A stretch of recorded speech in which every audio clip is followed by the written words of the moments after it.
Dans cette petite vidéo, nous allons parler des courbatures. Mais avant cela, je vais vous faire un rappel un petit peu anatomique sur le muscle. Le muscle, c'est un organe constitué de tissus mous, et plus précisément de tissus musculaires et conjonctifs. Les tissus conjonctifs étant eux-mêmes constitués de vaisseaux sanguins et de nerfs. Vous pouvez voir tout ça sur le schéma qui est au-dessus de ma tête.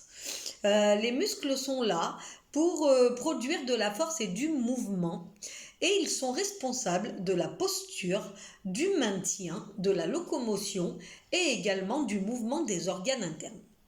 Il en existe trois types, les muscles squelettiques, cardiaques et lisses.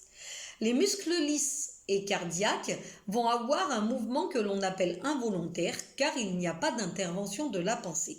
Contrairement aux muscles squelettiques qui vont avoir un mouvement volontaire, c'est-à-dire sur commande.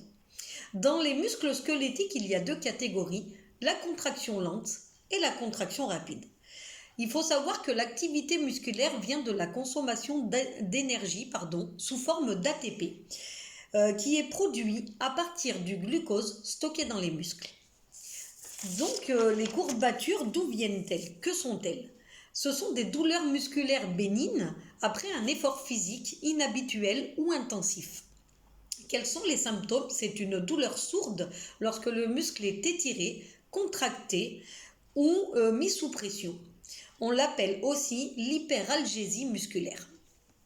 La douleur va augmenter durant 24 heures, va atteindre un pic entre 24 heures et 72 heures et redescendre progressivement pour totalement s'effacer en 5 ou 7 jours. Elle dépend aussi, cette courbature, de la condition physique et des habitudes d'effort qui sont également des facteurs.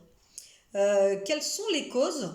Par exemple, quand on n'a pas l'habitude d'un certain exercice, d'une charge ou d'une contraction musculaire inhabituelle.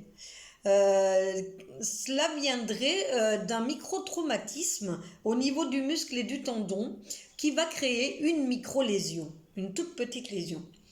Comment on peut prévenir ces courbatures? De plusieurs façons, soit en augmentant graduellement les exercices, soit en limitant les exercices à contraction concentrique ou isométrique, soit en faisant des étirements avant et après l'exercice.